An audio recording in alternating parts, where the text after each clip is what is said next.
Yes sir. I guess recording start हुई है क्या? हाँ, रिकॉर्डिंग स्टार्ट है। ठीक है, चलो हमारा आज का टॉपिक था सर्कुलर करंट कैरिंग कंडक्टर। सो एक करंट कैरिंग कंडक्टर जो कि सर्कुलर लेवल पे है लेट्स से, और इसमें पार्शियल लेवल पे हम थोड़ा इसको देख लेते हैं कि लेट्स से यहाँ से इसमें करंट एंटर कर रहा था और यहाँ से वापस निकल रहा था। तो ये जो है वो ऑलमोस्ट बहुत ही छोटा है। ठीक है, तो पूरा ही सर्कल इसको मान लेना इमेजिन करते वक्त। एक सर्कुलर करंट कैरिंग कंडक्टर के लिए सेंटर पे मैग्नेटिक फील्ड क्या होता है अकॉर्डिंग टू बायो-सवार्ट्स लॉ जो उन्होंने डिराइव करा था, उसके accordingly mu not I bye 2r होता है मैग्नेटिक फील्ड का expression. And for n turns, अगर यही सर्कल के n टर्न्स हो जाते हैं तो यही expression mu naught ni by 2r हो जाता है। बट याद रखना ये n टर्न्स कैसे होंगे। ये n टर्न्स, एक सर्कल ऐसा, फिर अगला सर्कल थोड़े बड़े रेडियस का, फिर अगला सर्कल थोड़े बड़े रेडियस का, फिर अगला सर्कल और बड़े रेडियस का, ऐसे नहीं होंगे। ठीक है, ऐसे नहीं होंगे ये टर्न्स। और ना ही अंगद की पूंछ जैसे होंगे। अंगद की पूंछ पता है तुम्हें? एक सर्कल हुआ था, उसके ऊपर दूसरा सर्कल बिछ गया था, फिर तीसरा सर्कल बिछ गया था, चौथा सर्कल बिछ गया था। करते कराते वो पूंछ से उसने इतनी बड़ी हाइट का एक सीट बना ली थी और उस पर बैठ गया था रावण की सभा में। अंगद, लॉजिक समझ आया? Yes sir. तो मुझे ना तो हाइट बढ़ानी है, ना ही मुझे रेडियस बढ़ानी है। मुझे ये n नंबर ऑफ सर्कल चाहिए जिससे थिकनेस भी ना बढ़े और हाइट भी ना बढ़े, रेडियस भी ना चेंज हो और थिकनेस भी ना बढ़े। ठीक है, तो जब तक थिकनेस नेग्लेजिबल है और रेडियस भी नेग्लेजिबल बढ़ रहा है तभी तक n टर्न्स की बात होगी, उसके बाद नहीं तो ये फॉर्मूला वैलिड नहीं रहेगा। और इसके अकॉर्डिंगली मैं देख पा रहा हूँ b is inverse proportional to r, तो जितना जितना ज्यादा डिस्टेंस होगा उतना कम मैग्नेटिक फील्ड होगा, और जितना ज्यादा करंट होगा उतना ज्यादा मैग्नेटिक फील्ड होगा। क्लियर है? यहां पर हमारे पास मैक्सवेल्स का राइट हैंड रूल लगता है। मैक्सवेल्स राइट हैंड रूल जो डिसाइड करके देता है हमें कि इसमें मैग्नेटिक फील्ड कैसे जाएगी। According to right hand rule, ध्यान से सब लोग सुनेंगे, according to Maxwell's right hand rule,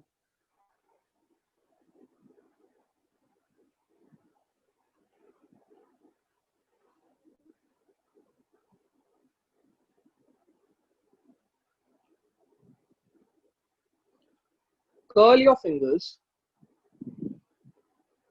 last class में याद है Maxwell right hand thumb rule था, यहाँ मैक्सवेल राइट हैंड रूल बोल रहा हूं मैं, तो जस्ट उसका उल्टा हो जाएगा। Maxwell right hand thumb rule में क्या होता था? थंब देता था करंट और कर्ल ऑफ फिंगर्स क्या देती थी?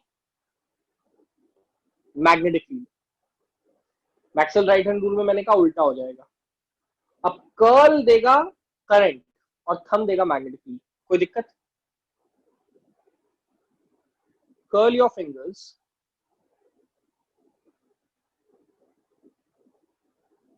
in the direction of in the direction of current, then the thumb will point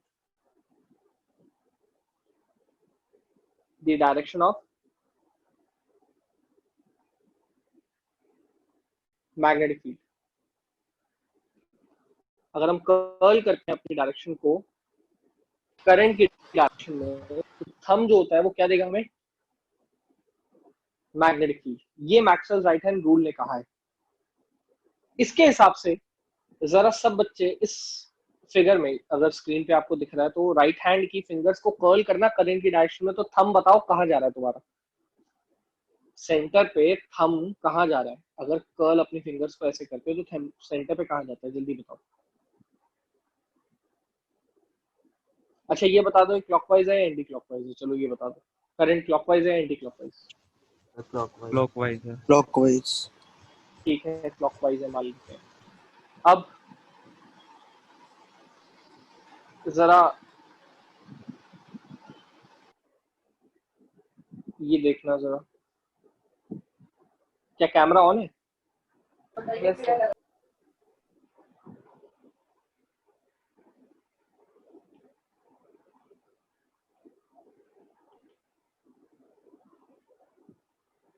ठीक है। क्या ऐसे ही होगा कर्ल क्लॉकवाइज? ऐसे ही होगा कर्ल या कोई और तरीका होगा कर्ल करने का क्लॉकवाइज? ऐसे होगा या ऐसे होगा? अगर यहाँ 12 है, यहाँ 3 है, यहाँ 6 है, 12 3 6 9, तो 12 to 3 to 6 to 9 ऐसे होता है क्लॉकवाइज या ऐसे होता है क्लॉकवाइज? जल्दी। 12 to 3 to 6 to 9। ऐसे होता है। Yes। तो अगर ऐसे कर्ल करूंगा तो थंब कहाँ आ रहा है मेरा? मेरा थंब दिख रहा है? Downward sir, down Downward। Downward बोलते हैं इसको, इनटू बोलते हैं, क्या बोलते हैं? Sir, in into the plane, क्या बोलते हैं इसको? Into the into the plane. अगर ऐसे होता एंटी क्लॉकवाइज होता तो कहाँ आता? outside the plane. Outside the plane। Out of the plane. और ऐसे इनटू द प्लेन। क्लियर है या डिफिकल्ट है? जल्दी बोलो। Yes sir, clear. क्लियर है? नाउ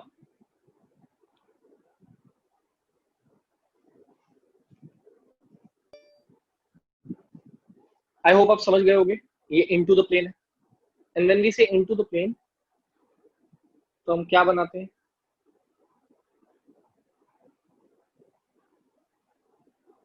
क्या बनाते हैं? Crosses. क्रॉसेस। तो हमारे pass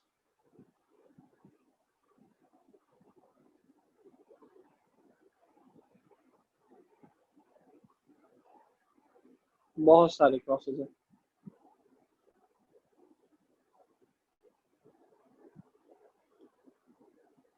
through out the circle अंदर सिर्फ और सिर्फ क्रॉस ही क्रॉस है।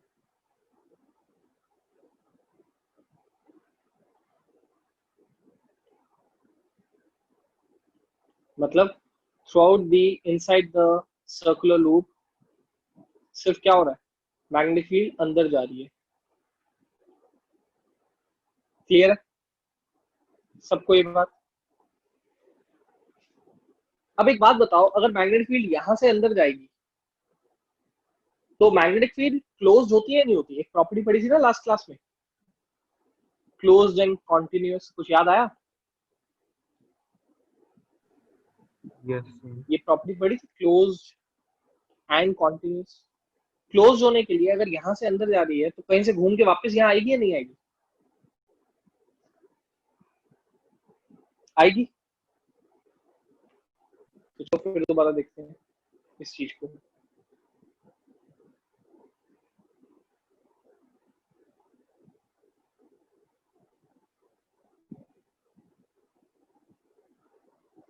ओके, सो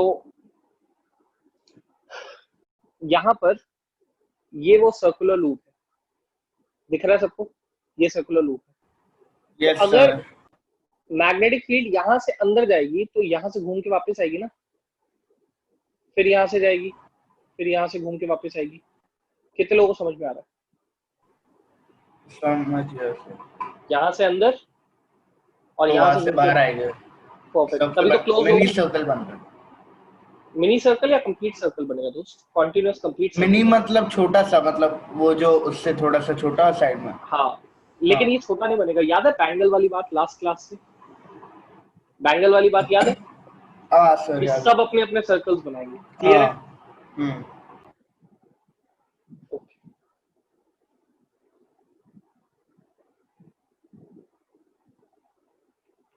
नाउ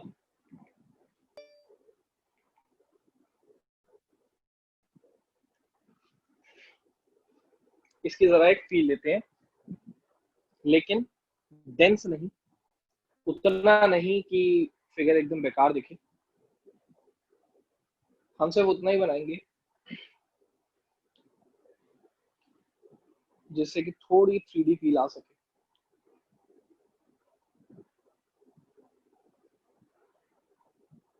ठीक, ये सर्कल है, ओवल मत समझना इसे, सर्कुलर शेप है। बस कैसा है थोड़ा इस चीज की फील ले लेना, ये परपेंडिकुलर टू द प्लेन है अभी खड़ा हुआ सर्कल, ठीक है। और ऐसे करंट जा रहा है, ऐसे। मैं तुम सब से सिर्फ इस पर्टिकुलर हिस्से की बात कर रहा हूं और इस पर्टिकुलर हिस्से की बात कर रहा हूं। क्या सर्कल, अगर मैं ये बोलूं कि circle infinite small straight line से बना है, तो तुम इसको गलत बोलोगे या सही बोलोगे? ऐसे छोटे छोटे छोटे छोटे स्ट्रेट लाइंस को जोड़ के बनाए ये सर्कल, गलत या सही? जल्दी बोलो, बोलो बेटा। सही। ठीक है। और उसमें अगर मैं सिर्फ इन दोनों स्ट्रेट लाइंस की बात करूं,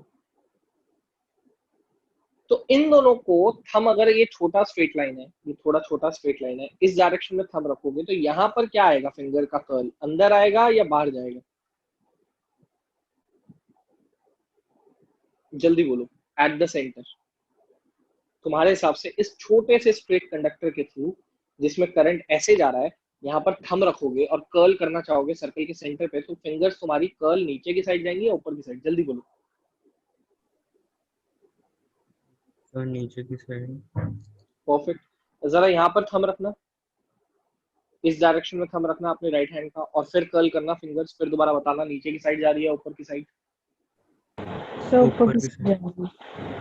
बिल्कुल बेटा, इस दुनिया का सबसे अच्छा असूल है कि जो सर ने पहले पूछा उससे उल्टा बोल दो, क्योंकि उल्टा ही हो रहा होगा। थोड़ा दिमाग तो लगाओ, मैं कह रहा हूँ थंब रखो, यहाँ थंब रख के अपने राइट साइड की हैंड की फिंगर्स यहाँ पर देखो कर्ल करके। थोड़ा रिस्ट का इस्तेमाल करो। कुछ याद आया लास्ट क्लास में क्या बताया था? ये चैप्टर पढ़ना है तो किसका इस्तेमाल करना सीखना पड़ेगा? रिस्ट का। रिस्ट को टेढ़ा करो यहाँ पर आने के लिए अपने हाथ, और सोचो फिर फिंगर्स कहाँ जा रही है। छोड़ो सारी बातें, चलो यहाँ रखो थंब को, इस डायरेक्शन में रखो, ये लो, यहाँ इस डायरेक्शन में रखो थंब को, और फिंगर्स को यहाँ पर कर्ल करके बताओ कहाँ जा रही है फिंगर्स।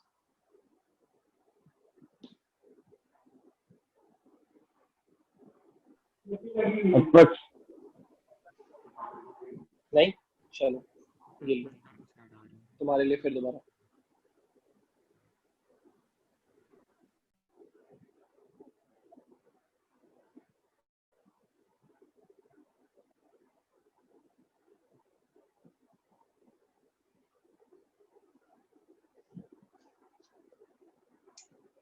ये तो पता है ना कि क्लॉकवाइज है डायरेक्शन का रिंग की, कि ये भी याद नहीं? यस सर याद है। यहाँ से ऐसे जा रहा था करंट, फिंगर्स अंदर की तरफ कर्ल हो रही है। यहाँ से ऐसे जा रहा था करंट, फिंगर्स अंदर की तरफ कर्ल हो रही है। यहाँ से ऐसे जा रहा था करंट, फिंगर्स अंदर की तरफ कर्ल हो रही है। और वहां से अगर ऐसे जा रहा था करंट, तो फिंगर्स बाहर की तरफ है, उस तरफ। जब यहाँ वापस आएंगी तो अंदर की तरफ हो जाएंगी फिर दोबारा। कुछ समझ में आया? अभी भी नहीं आया? यस सर आया। इन सबका योगदान अंदर की तरफ है। इन सबका, इन सबका स्मॉल स्मॉल करंट एलिमेंट जितने भी हैं, सबका योगदान सेंटर में अंदर की तरफ है। तभी तो यहाँ क्रॉस बनाया था बेटा।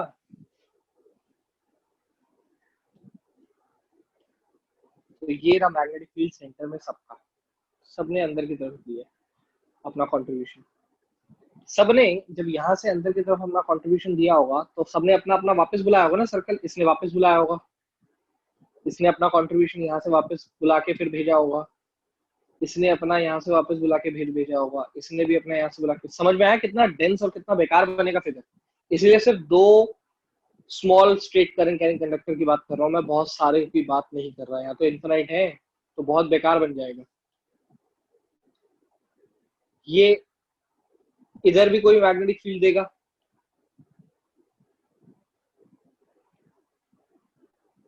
क्लियर है? उसको भी अंदर की तरफ देगा। थोड़ा कर्ल कर दिया मैंने इसको, अब इस बारी थोड़ा सा कर्ल कर दिया।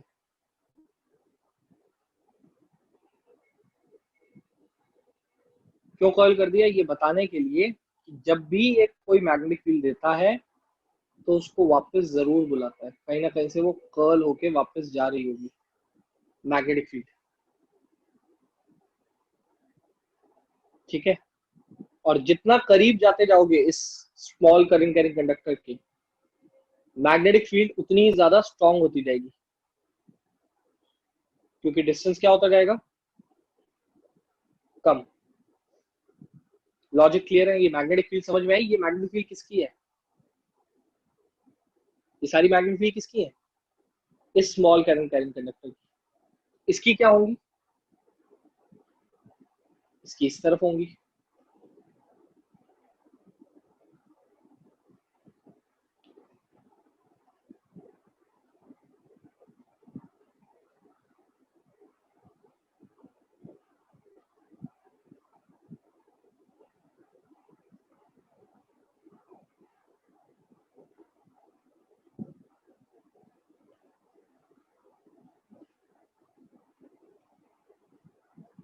कुछ समझ में आ रहा है? ये तो समझ आ रहा है, पर पोजीशन समझ नहीं आ रही, थंब की कैसे रखनी है। थंब की ऐसे पोजीशन रखनी है तो उसके नीचे की तरफ आ रहा है, इसको नीचे की तरफ रख, अभी जो मैंने सिखाया था।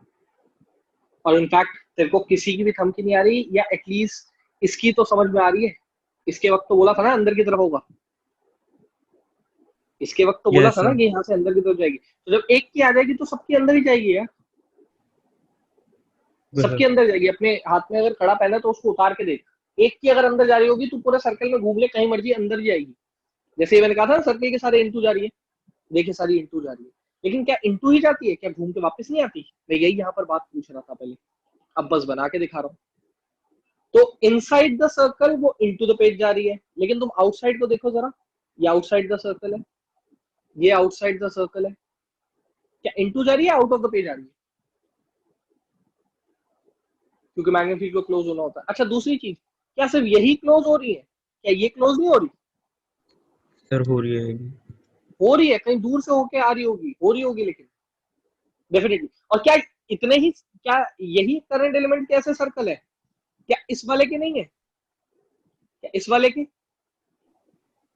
इस वाले के? कितना मेस डायग्राम बन जाएगा, समझ पा रहे हो? बहुत ही अजीब डायग्राम बन जाएगा। इसीलिए मैंने लास्ट टाइम में क्या कहा था तुम्हें, कि ऐसा एक शॉप जिसमें बैंगल्स बेची जाती हैं, उसमें एक वायर होती है, उसमें बैंगल्स ऐसे टांग दी जाती है, याद आया कुछ? तो वो जो वायर है वो करंट कैरिंग वायर मान लो, और जो बैंगल्स हैं वो मैग्नेटिक फील्ड मान लो। अब भी नहीं समझ में आया लास्ट क्लास में जो बात कर रहा था मैं सर्कुलर करंट कैरिंग कंडक्टर के लिए? अब ये बताओ मुझे, it acts as a bar magnet, ठीक है? क्यों बार मैग्नेट? क्योंकि मुझे दिखाई दे रहा है ये एक जगह से प्लेन से मैग्नेटिक फील्ड निकाल रहा है, दूसरी जगह भेज रहा है, फिर अंदर मैग्नेटिक फील्ड जा रही है, फिर निकाल रहा है, फिर भेज रहा है। तो इसके पोल्स भी होंगे ना, या नहीं होंगे? जल्दी बोलो, पोल्स होंगे या नहीं होंगे? होंगे सर। और बार मैग्नेट में मैग्नेटिक फील्ड जहां एंटर करती है, जहां से एंटर करती है उसको कौन सा पोल कहते हैं, और जहां से इमर्ज होती है उसको कौन सा पोल कहते हैं? इमर्ज होती है वो नॉर्थ पोल होता है, जहाँ से एंटर होती है वो साउथ होता है। परफेक्ट। जहां सबमर्ज होती है वहां साउथ, तो सबमर्ज यहां से हो रही है, और जहां इमर्ज होती है नीचे वाला हिस्सा वो नॉर्थ। एक सर्कल के दो फेज होते हैं, तुम सर्कल को राइट से भी टच कर सकते हो, लेफ्ट से भी, है ना? तो दो अलग अलग पोल्स हो गए। It acts as a bar magnet, therefore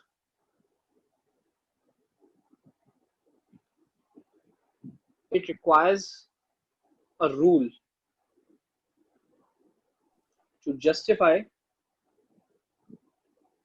the pole or polarity of the phase, ठीक है? तो इस तरीके से हमारा रोल प्ले करता है क्लॉक फेस रूल। ये एक अलग रूल है, जैसे Maxwell's right hand thumb rule है या मैक्सवेल्स राइट हैंड रूल होता है, वैसे ये क्लॉक फेस रूल है, ठीक है? क्या स्टेट करता है ये? ध्यान से सुना इसको। एक सर्कल को जब देखते हो तो उसको करंट उस पर देखोगे, तो करंट क्लॉकवाइज या एंटी क्लॉकवाइज इन दोनों के अलावा और कोई तीसरा तरीका होता है देखने का? एक तो मैं सर्कल दिया मैंने, उसमें करंट ऐसे बनाऊंगा या ऐसे बनाऊंगा, तो क्लॉकवाइज या एंटी क्लॉकवाइज, इन दोनों के अलावा कोई तीसरा तरीका होता है? जल्दी बोलो। No sir. The face which you are facing,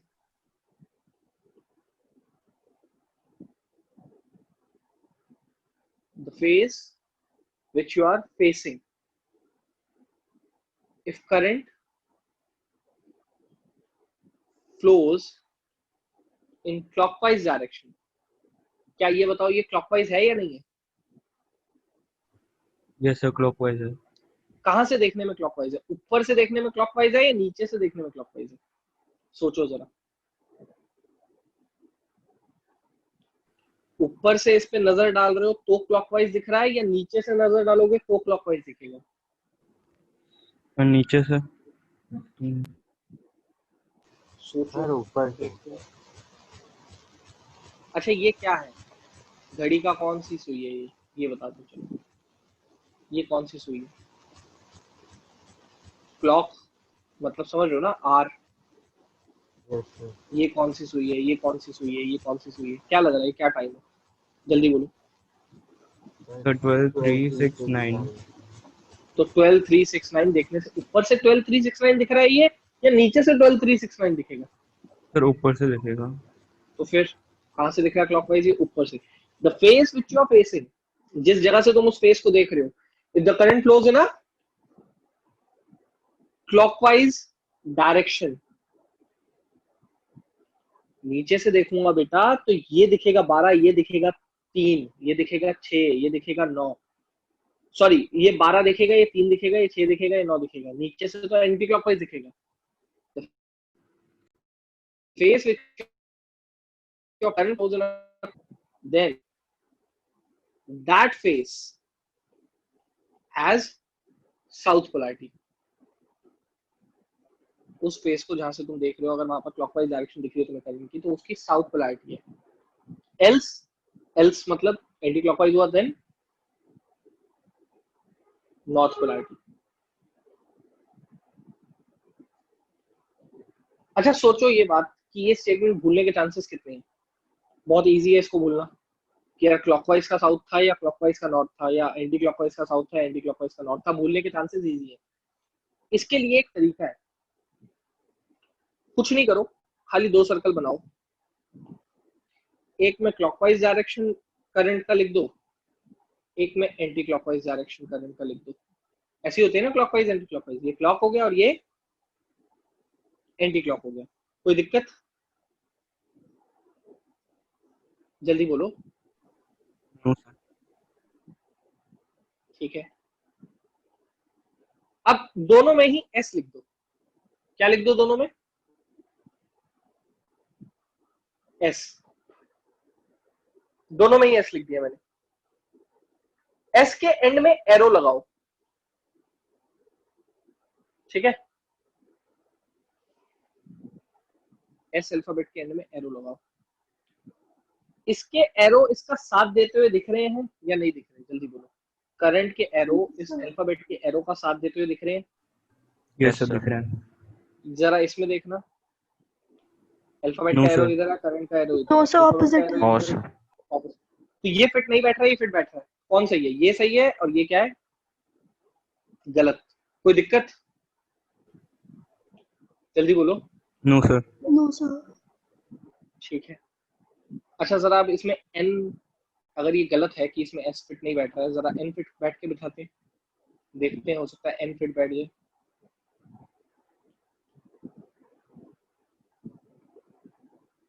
ऐसे होता है एन। एरो एरो, ये एरो नीचे जा रहा है यहाँ से, ये एरो भी यहाँ से नीचे जा रहा है, ये एरो यहाँ से ऊपर जा रहा है, ये एरो भी यहाँ से ऊपर जा रहा है। एन फिट बैठ रहा है अब? Yes sir. Yes, sir. कोई लॉजिक समझ में आया कि जिस फेस को देखेंगे अगर उस फेस पे करंट क्या होगा क्लॉकवाइज, तो वो पोलैरिटी उसका क्या होगा? उस फेस का पोलैरिटी साउथ पोल, और उसके उल्टे साइड क्या होगा? North pole. और साउथ पोल से यहाँ तुम्हें पता क्या चल रहा है बताओ? अच्छा चलो ये भी देख लेते हैं, पता क्या चल रहा है। अगर ये पता चल गया ये फेस साउथ पोलैरिटी है, इसका मतलब सारी मैग्नेटिक फील्ड इसके अंदर जाएंगी या इससे बाहर निकलेंगी? इसके इसके जाएंगी, अंदर इसके बाहर? जाएंगे सर। बहुत अंदर बढ़िया। और जाएंगे। अगर ये नॉर्थ पोलैरिटी है तो सर बाहर इसके बाहर जाए। आउट। बहुत बढ़िया। अगर इससे ये पता चल गया कि ये सारे सर्कल में अंदर जा रही है मैग्नेटिक फील्ड, तो इसके सर्कल के बाहर के फेस में क्या होगा? बाहर आएंगी मैग्नेटिक फील्ड, मतलब यहाँ क्रॉस क्रॉस बनेगा और बाहर डॉट डॉट डॉट बनेगा। और अगर इसमें बाहर आ रही है मैग्नेटिक फील्ड तो अंदर बनेगा डॉट डॉट डॉट, और बाहर क्या बनेगा? Cross cross cross. कुछ लॉजिक समझ में आया? पता करना जरूरी क्यों है? जल्दी बोलो यार। क्लॉकवाइज रूल समझ में आ गया अच्छे से? Yes sir. ये बनाना आसान हो जाएगा तुम्हारे लिए, क्लॉकवाइज रूल लर्न करके ये बनाना आसान हो जाएगा कि ऐसे भेजनी है मैग्नेटिक फील्ड या ऐसे भेजनी है। ठीक है, नाउ हम बात कर रहे हैं सोलेनॉइड की। किसकी बात कर रहे हैं अब हम?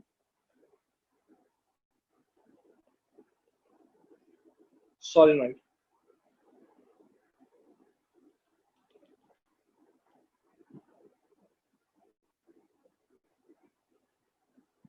क्या बताया था सोलेनॉइड कैसा है? सोलेनॉइड का फिगर कैसा होता है, क्या बताया था, कुछ याद है? स्पाइरल। परफेक्ट, स्पाइरल, हेलिक्सिकल शेप कह लो, स्पाइरल कह लो, हेलिक्सिकल शेप कह लो, इसको कहते हैं सोलेनॉइड। ठीक है, और ये सोलेनॉइड के अंदर जब करंट फ्लो करता है तो इसके अंदर क्या होती है? Magnetic field. लेकिन ये मैग्नेटिक फील्ड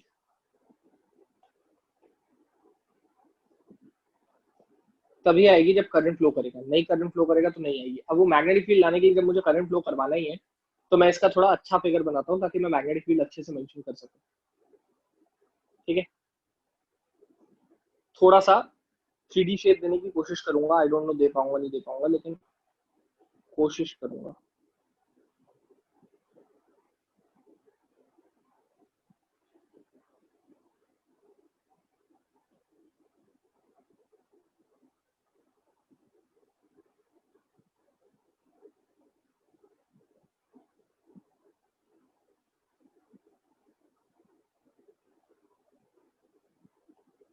ना, जो ये डार्क पार्ट दिख रहा है तुम्हें,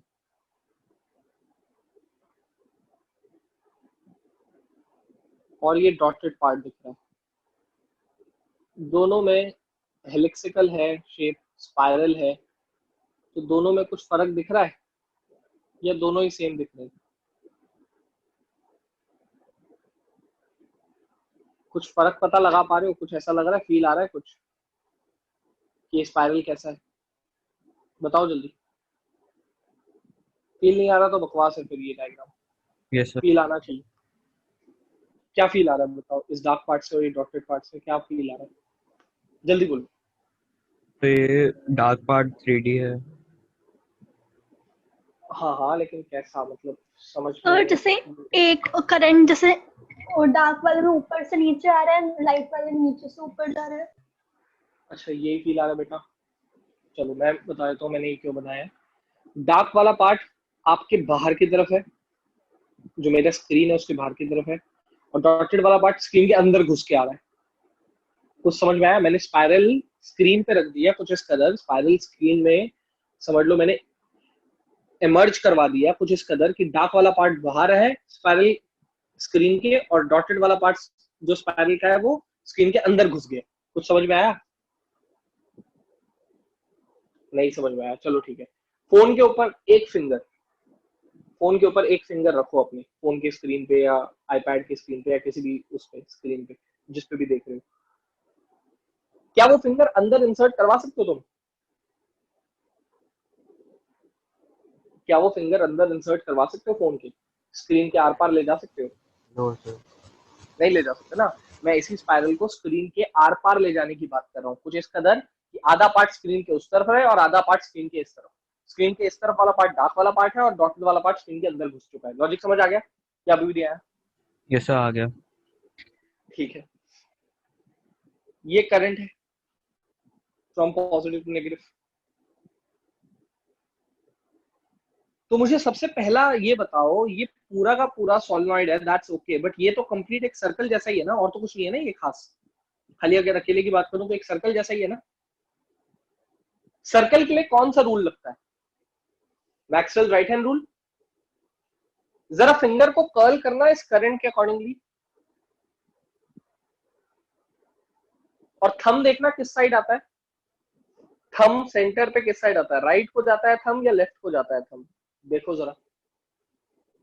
कर्ल करो अपने फिंगर्स को करंट की डायरेक्शन में, कुछ इस कदर कि थंब राइट स्ट्रेट रहना चाहिए। बताओ वो कहाँ जा रहा है, राइट या लेफ्ट? राइट जा रहा है। राइट जा रहा है पक्का? Yes sir.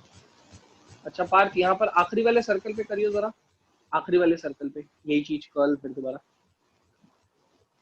तेरी फिंगर नीचे जाएंगी या ऊपर जाएंगी, ये डिपेंड करेगा कि कर्ल तू अपने बाहर वाले के अकॉर्डिंगली कर रहा है या अंदर वाले के अकॉर्डिंगली। बाहर वाले के अकॉर्डिंगली कर्ल कर रहा है, फिंगर डाउन या अप जाने का यही मतलब होता है। पहले करंट बाहर वाले में है फिर अंदर गया है, या पहले करंट अंदर वाले में फिर बाहर गया है? जल्दी बोल। मैंने अंदर वाले के अकॉर्डिंग किया। कोई बात नहीं, अच्छी बात है, अंदर वाले के अकॉर्डिंगली करा है। तो लास्ट वाले सर्कल का बता दे फिर मेरे को। Sir same.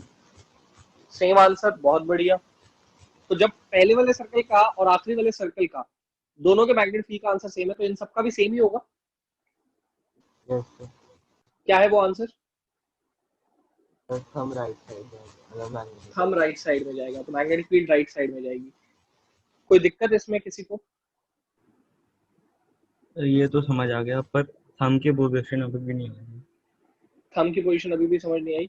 थंब की पोजीशन तो देख स्ट्रेट ही होती है। थंब तो पहले तो स्ट्रेट, थम्स अप कभी करा होगा ना, थम्स डाउन या थम्स अप, पहले वैसे रखना सीख थंब को। दूसरी चीज, फिंगर को कर्ल करने के लिए ही तो मैंने 3D फिगर बनाने की कोशिश करी थी कि करंट बाहर की तरफ आ रहा है या करंट अंदर की तरफ जा रहा है। अगर फिंगर्स को तूने डाउनग्रेड कर दिया तो मतलब तू बाहर वाले के अकॉर्डिंगली देख रहा है, और फिंगर्स को अपग्रेड कर दिया तो अंदर वाले के अकॉर्डिंगली देख रहा है। दोनों ही किस्सों में थंब राइट को आएगा, क्योंकि पूरा कर्ल करना पड़ेगा ना, बाहर से फिर अंदर गया, थंब तो राइट ही रहेगा। कुछ समझ में आया? नहीं समझ में आया तो चल अब ये देख।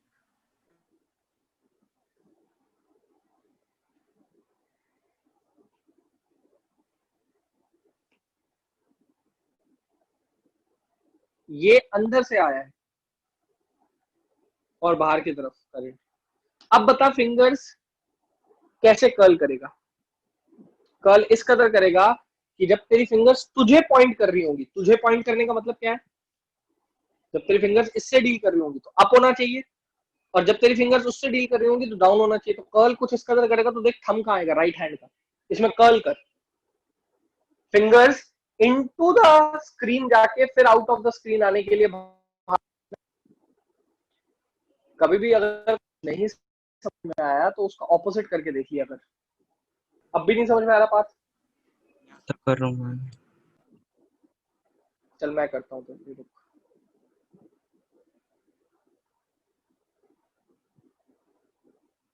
ये देख, ये चीज, ये जो पहला सर्कल है सॉलोनॉइड का वो ऐसे है, समझ ले अंदर गया हुआ, ठीक है। अब तेरा फिंगर या तो ऐसे जाएगा, ठीक है, या तो ऐसे जाएगा या ऐसे जाएगा। अब देख ये चीज फिंगर उस तरफ जा रही है, अंदर, इसके अंदर जा रही है और निकल के ऐसे वहां से बाहर आ रही है, या वहां से अंदर जा रही है और निकल के ऐसे बाहर आ रही है। अब समझ आ गया स्क्रीन को कैसे देखना है तुझे पार्थ? Yes sir. पक्का? यस अब आ गया। अब वैसे ही देख। बाकी सब लोग सीख रहे हैं ना साथ साथ? यस। बताओ फिर जरा, अगर समझ में आया तो। ये डॉटेड वाला पार्ट अंदर है और डार्क वाला पार्ट बाहर है, तो कैसे कर्ल करोगे फिंगर को? अंदर की तरफ डाउन जाएगा और बाहर की तरफ आते हुए अप आएगा। तो थंब कहाँ आ रहा है इस वाले में? थंब बताओ कहाँ आ रहा है जल्दी से। Sir down. थंब बेटा डाउन नहीं आ सकता ना, लेफ्ट यही तो साइड। बात है ना। सर लेफ्ट लेफ्ट या राइट आ? लेफ्ट, बहुत बढ़िया। कुछ समझ में आया पार्थ? Yes sir. नाउ अच्छा, यहाँ पर सारी थंब राइट को जा रही थी, तो मैग्नेटिक फील्ड सारी राइट को जा रही है। और अगर ये बार मैग्नेट की तरह है, अगर मैं कह दूं कि solenoid also act as a bar magnet, तो बार मैग्नेट के अंदर, ये पता है तुम्हें, so inside the bar magnet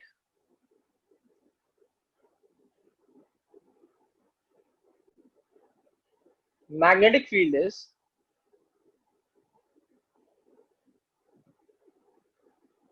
uniform, and that's why they are parallel in order to be equally spaced. ये equally spaced का क्या खेल है? तुम्हें कुछ याद है? मैंने लास्ट टाइम कहा था that magnetic field lines, strength of magnetic field lines is decided according to what? Degree of closeness. ये शब्द याद है? कितनी क्लोज है इससे डिसाइड होगी मैग्नेटिक फील्ड स्ट्रॉन्ग है या वीक। तो अगर इसको थ्रू आउट द सोलेनॉइड, अंदर में with in the bar magnet through out the solenoid, अगर इसको यूनिफॉर्म रहना है तो इसको अपनी डिग्री ऑफ क्लोजनेस बढ़ानी है या घटानी है या सेम रखनी है क्लोजनेस? तो और सेम इक्वली रखनी है। स्पेस्ड रहने के लिए उसको पैरेलल होना पड़ेगा या नहीं होना पड़ेगा? हाँ, जैसे ही यहां से आएगा, in order to being closed, in order to being what? Close. Closed. क्या ये चीज ऐसे कर्ल करेगी या नहीं करेगी?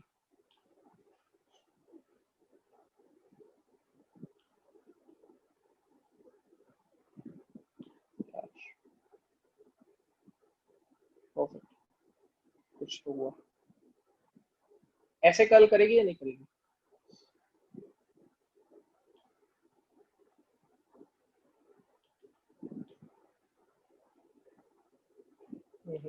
नहीं बन रहा।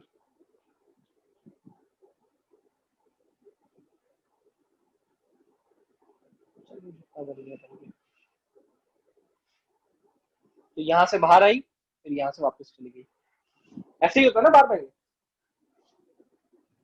अंदर से ऐसे आ रही थी, फिर यहाँ से क्लोज होने के लिए ऐसे चली गई। तो कौन सा पोल नॉर्थ है, कौन सा पोल साउथ है, जरा बता सकते हो? राइट हैंड साइड वाला नॉर्थ है, लेफ्ट वाला साउथ है। बहुत बढ़िया, राइट वाला नॉर्थ है और लेफ्ट वाला क्या है? साउथ है। क्लियर है? नॉर्थ साउथ मिल गया हमें पोल। और मैग्नेटिक फील्ड इनसाइड क्या होती है इसकी मैं बताता हूँ आपको। अगेन ये बायो-सवार्ट्स लॉ से नहीं होता है, वैसे तो ये एम्पियर सर्कुलर लॉ से डिफाइंड होती है इसकी मैग्नेटिक फील्ड। 12th स्टैंडर्ड में एक लॉ है बेटा, 12th स्टैंडर्ड में एक लॉ का नाम है एम्पियर सर्कुलर लॉ। वो सोलेनॉइड और टोरॉइड की मैग्नेटिक फील्ड का एक्सप्रेशन निकालना सिखाते हैं हमें। और वो सोलेनॉइड का मैग्नेटिक फील्ड का और टोरॉइड का मैग्नेटिक फील्ड का जो एक्सप्रेशन है वो ये बताते हैं mu not N I. Mu not N I में एन जो है वहां पर वो number of turns per unit length. क्या है वहां पर? N number of turns per unit length. सिर्फ नंबर ऑफ टर्न्स नहीं, कितने टर्न्स कितनी लेंथ में है उससे डिसाइड होता है। तो एक बात बताओ, अगर मैं number of turns per unit length बढ़ाना चाहूँ, कि मैं चाहता हूँ एक ही पर्टिकुलर लेंथ में ज्यादा नंबर ऑफ टर्न्स आ जाए, तो मुझे इसकी स्पेसिंग कम करनी पड़ेगी ना। एयर गैप जो है बीच में उसको कम करना पड़ेगा। तो एयर गैप को कम करके उतनी ही लेंथ में मैं ज्यादा टर्न्स ला पाऊंगा, जिसकी वजह से मैग्नेटिक फील्ड बढ़ेगी। पहला तरीका सोलेनॉइड की मैग्नेटिक फील्ड बनाने का। दूसरा तरीका, क्या मैं करंट बढ़ा सकता हूं? क्या मैं करंट बढ़ा सकता हूं? तो समझ में आ रहा है? मैं तरीके पूछ रहा हूँ। सोलेनॉइड के अगर मैग्नेटिक फील्ड का एक्सप्रेशन है जो कि हमारे 10th स्टैंडर्ड में तो नहीं है लेकिन 12th स्टैंडर्ड से लाया हुआ है, तो सोलेनॉइड के इस एक्सप्रेशन को देख के मैं जानना चाहता हूँ क्या क्या तरीके हो सकते हैं, क्या क्या तरीके हो सकते हैं मैग्नेटिक फील्ड को बढ़ाने के। ठीक है, ओके। अब मैं आपसे पूछ रहा हूँ कि ये पर्टिकुलर एक फॉर्मूला है आपके पास magnetic field of a solenoid का, जिसमें n का मतलब होता है number of turns per unit length, मतलब कितने नंबर ऑफ टर्न्स हैं अपॉन में कितनी लेंथ में। तो ways to increase the strength of the magnetic field, ways to increase the strength of magnetic field, हमें मैग्नेटिक फील्ड बढ़ानी है, ठीक है। इसके लिए सबसे पहला तरीका क्या है? Simple, increase the current. कोई दिक्कत? करंट को बढ़ा दो, मैग्नेटिक फील्ड बढ़ जाएगी। दूसरा तरीका क्या है? नंबर ऑफ टर्न्स को बढ़ा दो, नंबर ऑफ टर्न्स को बढ़ा दो। ये जो n है, कैपिटल N, इसकी बात कर रहा हूँ। कौन है number of turns? Capital N। And तीसरा तरीका क्या है? Reduce the air gap. तो ये एयर गैप जो है, अगर आप इसको रिड्यूस करोगे, स्प्रिंग को कभी कंप्रेस करा दोनों हाथों से, जो छोटे स्प्रिंग्स होते हैं जो पेन में डलते हैं, कभी कंप्रेस करा है? Yes, sir. Yes sir. तो जब कंप्रेस करोगे तो इसके बीच में से एयर गायब होगी ना, दो कंसेक्यूटिव लाइनों के बीच में से एयर गायब होगी। एयर गैप को रिड्यूस करोगे, लेंथ कम हो जाएगा। अच्छा बताओ, Yes, लेंथ sir. अगर कम हो जाएगा, लेंथ अगर डिक्रीज होगा तो इसका क्या हाल होगा? लेंथ डिक्रीज होगा तो इसका क्या हाल होगा? जल्दी सब बढ़ेगा वो। इंक्रीज हो। इंक्रीज हो जाएगा। बहुत बढ़िया। और अगर ये इंक्रीज हो जाएगा तो फिर ये भी तो इंक्रीज होगा ना। इजी, ये तीन तरीके समझ में आए? कौन था ये? सोलेनॉइड एक टेम्परेरी मैग्नेट, ठीक है। तो कौन होता है? इलेक्ट्रोमैग्नेट। अब हम डिफरेंशिएट कर रहे हैं किस किस के बीच में? इलेक्ट्रोमैग्नेट के बीच में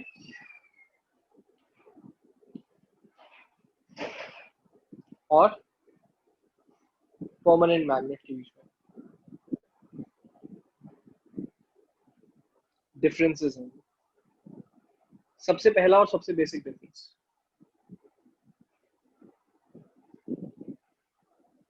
it possess magnetic field only when current is available.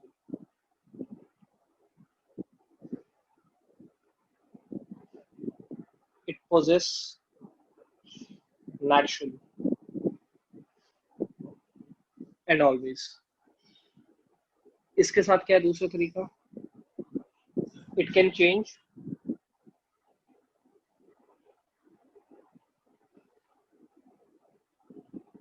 its strength. ये अपनी strength change कर सकती है। It cannot change strength.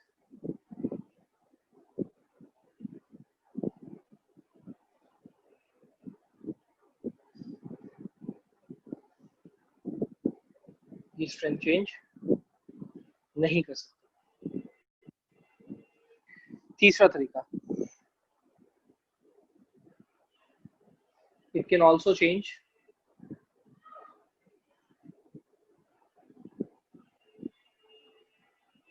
polarity. It cannot change polarity. मुझे बताना जरा, ये पोलैरिटी कैसे चेंज करेगी? पोलैरिटी समझते हो ना? South polarity, north polarity. अगर तुम्हें कहूँ मैं ये साउथ पोलैरिटी और नॉर्थ पोलैरिटी है और इसको चेंज करना है मुझे, नॉर्थ की जगह साउथ और साउथ की जगह नॉर्थ लगाना है, तो क्या करोगे बताओ? सिंपल है, जल्दी बोलो। Direction of current. बिल्कुल। तो मतलब बैटरी में पॉजिटिव की जगह नेगेटिव और नेगेटिव की जगह पॉजिटिव टर्मिनल लेंगे। समझ में आया? पोलैरिटी भी चेंज हो सकती है इलेक्ट्रोमैग्नेट की, परमानेंट मैग्नेट की नहीं हो सकती पोलैरिटी चेंज। इजी, अभी तक जो समझाया समझ में आया?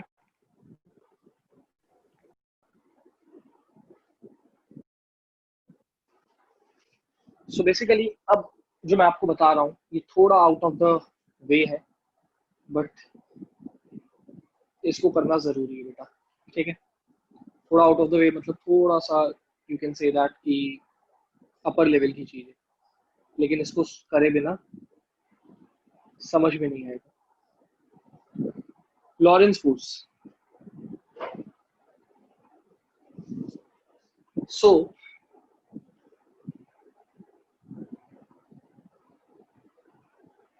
हमारे पास एक फॉर्मूला था, लॉरेंस फोर्स 12th स्टैंडर्ड में है, इनफैक्ट अभी भी है। उसके अकॉर्डिंगली उन्होंने ये बोला था that whenever a charged particle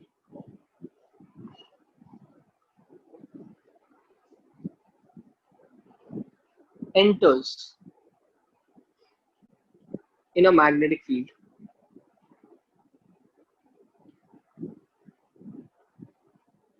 it will experience a force, और मैं इस whenever के आगे whenever moving charge particle word add करना चाहता हूँ, वो चलता हुआ होना चाहिए। A moving charge particle enters in a magnetic field, it will experience a force। ये एक लॉरेंस साइंटिस्ट था, उसने ये बात कही थी।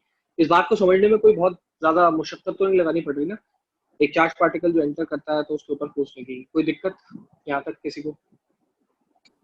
No sir. So let's say it enters perpendicularly। अब मैं आपके लिए जो कह रहा हूँ ये कोई टॉपिक एग्जैक्टली ऐसे ही नहीं पढ़ाया जाता 12th में। इट्स जस्ट ये मैं आपके लिए कर रहा हूँ ताकि मैं उसको थोड़ा सा सिंपल बना सकूँ आप लोगों के लिए, नहीं तो और ज्यादा कॉम्प्लिकेटेड हो जाएगा। Let's say it enters perpendicularly, तो फोर्स जो होती थी वो ये होती थी QVB। कोई दिक्कत? F is equal to QVB। आप इन सबसे वाकिफ हैं, ऐसा कुछ भी नहीं है जिससे आप वाकिफ नहीं है। F फॉर फोर्स होता है, ये आपको पता है 9th स्टैंडर्ड से। Q फॉर चार्ज होता है, ये आपको पता है, अभी 10th स्टैंडर्ड में पढ़ा है अपने। चार्ज को Q से रिप्रेजेंट करते हैं। V फॉर वेलोसिटी है, ये भी पता है आप लोगों को, and B for magnetic field है।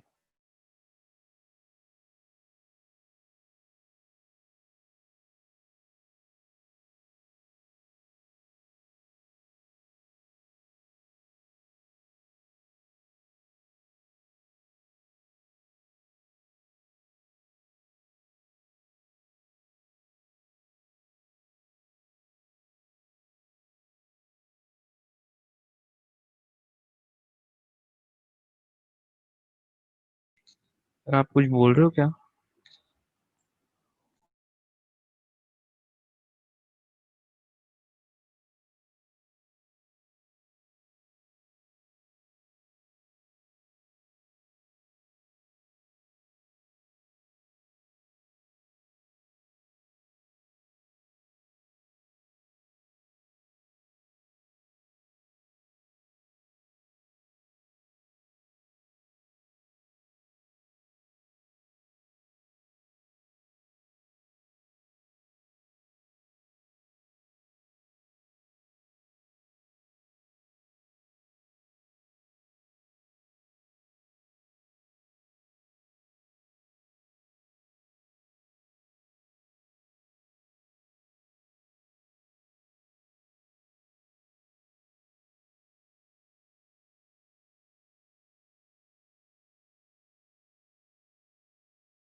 सर आपने फॉर्मूला जो उसकी आपने भी बात। जो आपने फॉर्मूला लिखा था और बताया था कि उसमें कौन कौन सी चीजें क्या है।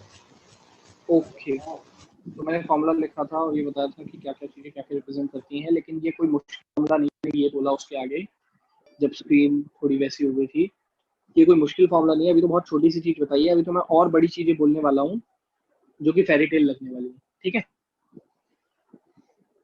उतनी चीजें डिराइव तो नहीं कराई, लेकिन सुन लेना बात को। अब सोचो एक वायर,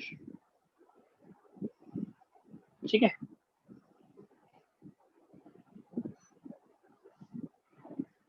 क्या इस वायर के अंदर करंट होता है?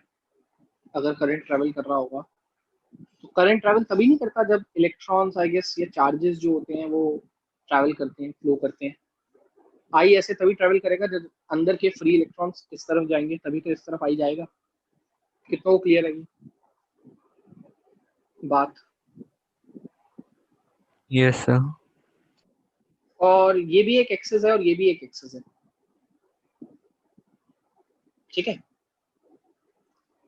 लेट्स से वाई एक्सिस है ये x एक्सिस है और ये z एक्सिस है, कोई दिक्कत? तीनों म्यूचुअल में आपस में परपेंडिकुलर। ये x एक्सिस में मैग्नेटिक फील्ड है, सोचो, तो ये z एक्सिस में आएगा force.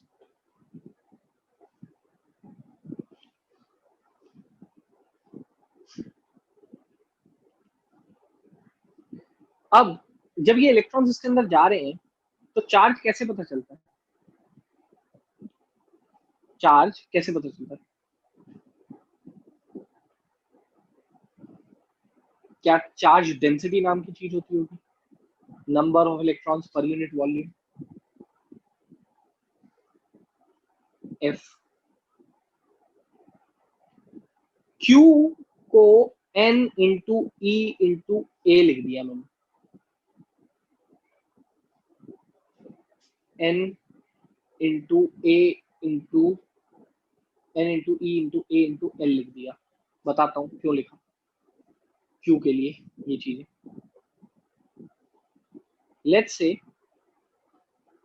Number of electrons is N पर यूनिट वॉल्यूम। एक यूनिट वॉल्यूम में नंबर ऑफ इलेक्ट्रॉन्स कितने हैं? N। और यहाँ पर सिलेंड्रिकल शेप में एरिया है A एंड लेंथ है L इस सिलेंड्रिकल वायर का। अगर एरिया A है, लेंथ L है, तो तुम्हें सिलेंडर का एरिया तो वॉल्यूम तो निकालना आता ही है ना, pi r square h, area into length. तो अगर number of electrons per unit volume N है, number of electrons per unit volume कितने हैं? N। तो इतनी वॉल्यूम में A इंटू एल वॉल्यूम में कितने होंगे? N into E into L, जिसमें E तो बेसिक यूनिट ऑफ चार्ज होता है, सबको पता है ये Ne क्या है, फॉर्मूला Q का फॉर्मूला है, ये याद है ना। A इंटू एल क्यों लिखा? क्योंकि अब मुझे पूरे वॉल्यूम के निकालना है। लॉजिक समझ गए? आवाज आ रही है मेरी या वापस से चला गया, कुछ प्रॉब्लम हो गई? ओके, ये सब फेरी टेल है तुम्हारे लिए। V को VD लिख दिया। क्या होता है ये VD? एक करंट कैरिंग कंडक्टर में ड्रिफ्ट स्पीड, ड्रिफ्ट वेलोसिटी होती है किसी भी चार्ज की, ड्रिफ्ट वेलोसिटी VD जिसे कहते हैं। और एक फॉर्मूला होता है I is equal to NAVD। ये सब 12th स्टैंडर्ड का है। तो अगर I is equal to NAVD होता है तो बताओ मुझे, इस N, इस E, इस A और VD की जगह अगर I लिख दूंगा तो IL भी बचेगा या नहीं बचेगा? यस जो मिसिंग चीज थी, अगर ये परपेंडिकुलरली ना होता, ठीक है, तो मिसिंग चीज भी यहाँ मेंशन कर देता हूँ, sine theta sine theta sine theta. जो मिसिंग चीज थी, मैंने कहा था ना परपेंडिकुलरली है इसलिए ये लिखा है, नहीं तो अगर परपेंडिकुलर ना हो तो एक चीज मिसिंग है, वो यही है साइन थीटा, वो भी लिख दिया मैंने। तो force on a current carrying conductor मिल गया तुम्हें, IL भी साइन थीटा। अब तुम मुझे बताओ ये फोर्स मैक्सिमम कब होगी?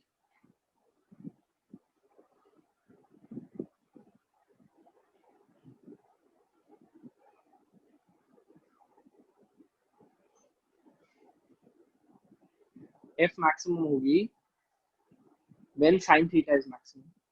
IL भी तो कैसे मर्जी हो, करंट कितना मर्जी हो, लेंथ कितनी मर्जी हो, मैग्नेटिक फील्ड कितनी मर्जी हो, लेकिन जो डिसाइडिंग फैक्टर है वो कौन है? sin theta, when sin theta is maximum। sin theta कितना होता है मैक्सिमम? 1। कब होता है ये 1? साइन 90 है। 90 डिग्री पर। therefore when current carrying conductor is placed perpendicular, is placed perpendicular to the what? To the magnetic field, then it will experience what?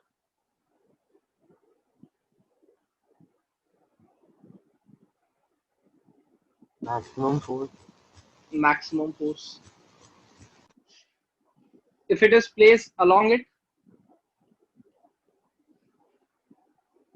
Minimum force. नहीं मिनिमम नहीं, along it,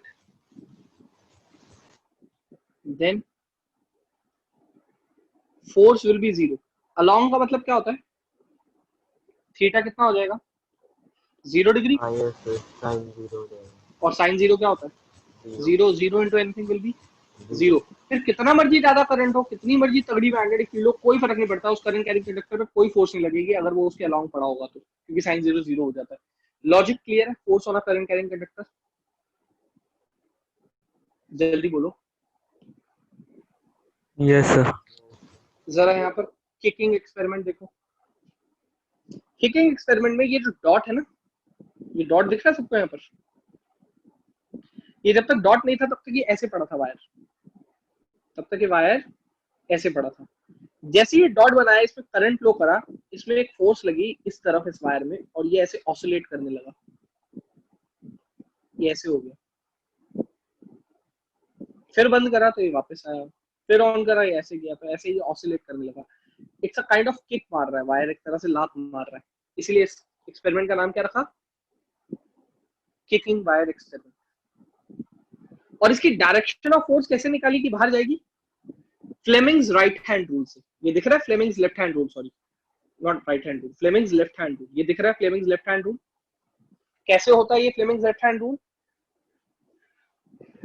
वो देखते हैं, चलो।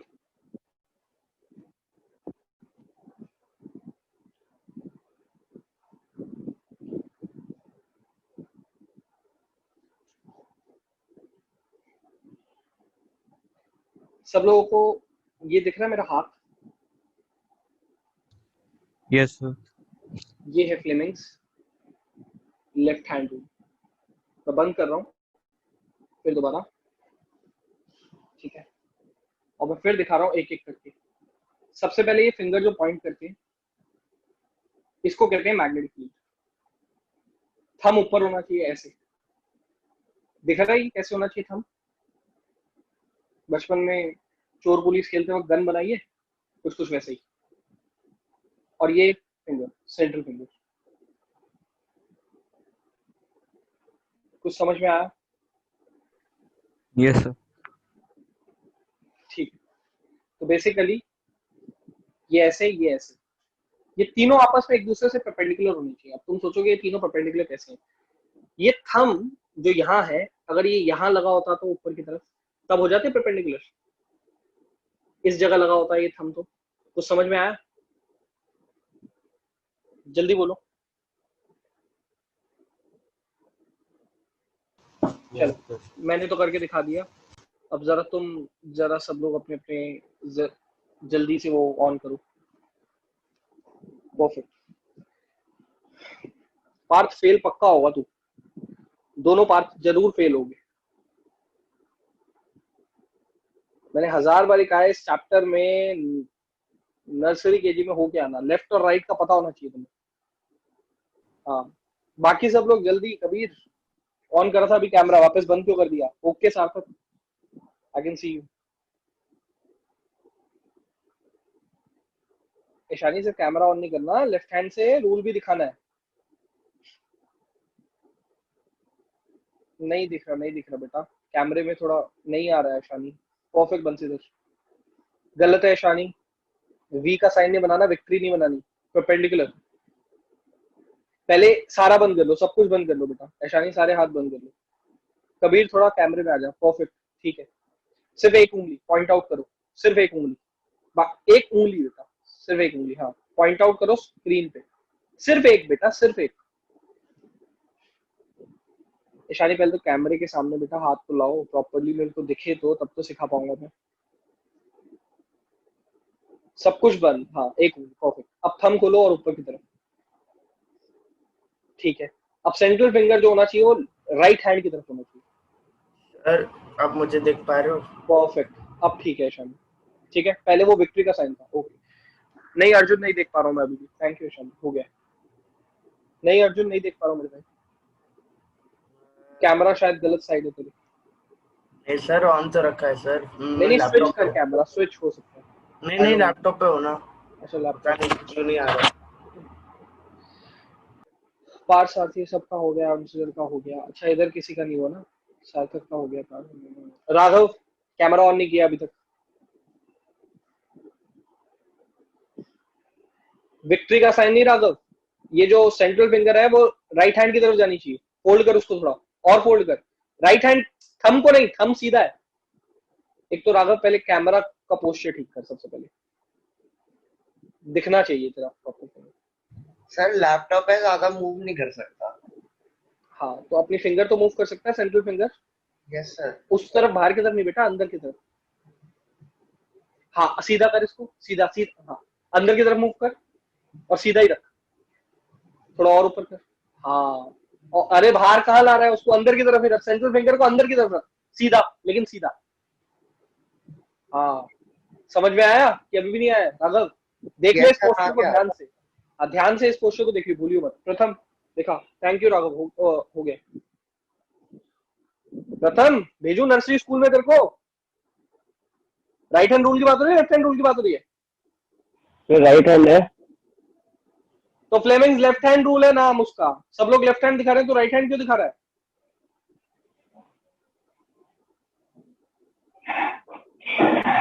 ठीक है, परफेक्ट। थंब क्या बताता है प्रथम? सर थंब क्या बताता है? थंब इसमें थंब, फोर फिंगर, ये सब बताया मैंने अभी? Yes sir. नहीं, चलो बताया। बताया नहीं, अभी नहीं बताया बेटा, सिर्फ मैग्नेटिक फील्ड बताया था। चल ठीक है, दैट्स इट। और कौन रह गया? अभिषेक, कैमरा ऑन नहीं हो सकता। अखिलेश, तेरा तो हो सकता है, अभिषेक का नहीं हो सकता। तो अखिलेश कैमरा ऑन कर, दिखा। ठीक है, परफेक्ट, ओके। स्निग्धा,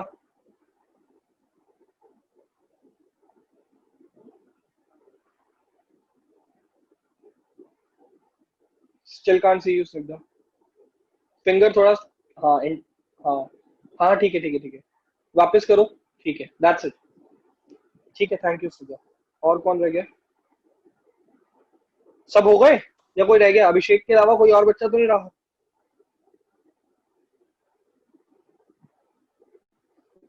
ठीक है,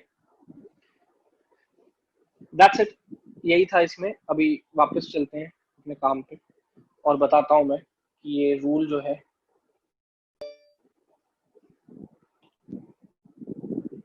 फ्लेमिंग्स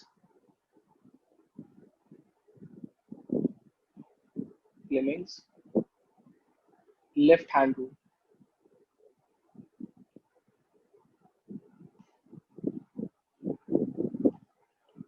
सबको मेरी आवाज आ रही है? और स्क्रीन भी शेयर्ड है? यस स्क्रीन शेयर्ड है, okay.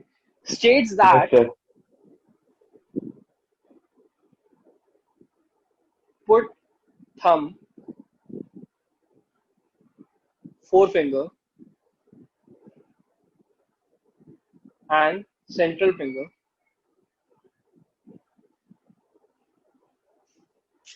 of left hand in such a way that they are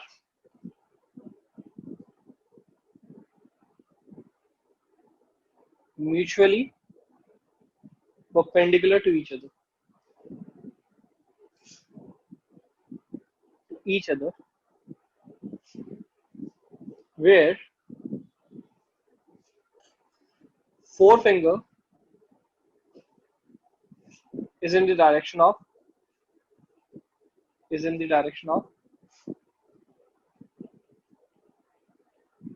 magnetic field, central finger is in the direction of current, then thumb will show off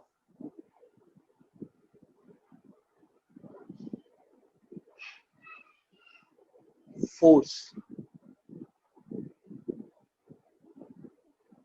in which wire will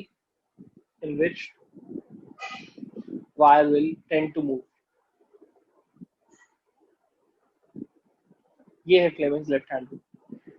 इसको जरा thumb, four finger और central finger को बता रहा हूं मैं कि क्या मेंशन करते हैं। ठीक है, फोर्स,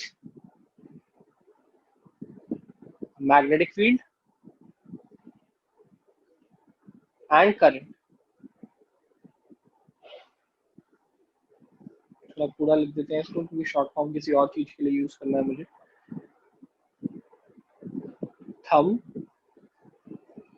फोरफिंगर एंड सेंट्रल फिंगर, जिसमें बेटा ये होता है FBI, federal bureau investigation. Fail हो जाओगे, ये नहीं होता है, ठीक है, मजाक कर रहा था मैं। FBI, F फॉर फोर्स का representation, B for magnetic field का रिप्रेजेंटेशन, I फॉर करंट का रिप्रेजेंटेशन। ये FBI के फॉर्म में याद करोगे तो समझ में आ जाएगा, ठीक है, लाइन वाइज। एक और तरीका है इसका, फादर, मदर, चाइल्ड। फैमिली में father first, mother second, child third. FMC उठा लो उनका, F फॉर फोर्स हो जाएगा, M फॉर मैग्नेटिक फील्ड हो जाएगा और C फॉर करंट हो जाएगा। लॉजिक क्लियर है? Yes, sir. दो तरीके बता दिए लर्न करने के, कभी भूलना मत कि कौन सी चीज क्या रिप्रेजेंट करती है। भूलोगे तो नहीं? No, sir. पक्का समझ आ गया? एक करंट कैरिंग कंडक्टर पे फोर्स लगती है और फोर्स की डायरेक्शन कौन निकालना सिखाता है हमें। हमें इससे मतलब नहीं है, ये देखो ये जो मैंने किया पूरा, इससे हमारा कोई मतलब नहीं है सिवाय इस चीज के। ये आखिरी चीज से मतलब है, इसको मत भूलना। करंट कैरिंग कंडक्टर पे फोर्स मैक्सिमम कब होगी और जीरो कब होगी, इसको मत भूलना, इससे मतलब है हमें। इसको छोड़ के इन सबसे मतलब नहीं है, लेकिन इससे तो बहुत ज्यादा मतलब है। सारा दारमोदार इसी चीज पे टिका हुआ है, इसको अच्छे से यूज करना सीख लेना, फ्लेमिंग्स लेफ्ट हैंड रूल को। सबको समझ आ रहा है? Yes, sir. जल्दी बोलो। ठीक है दोस्त,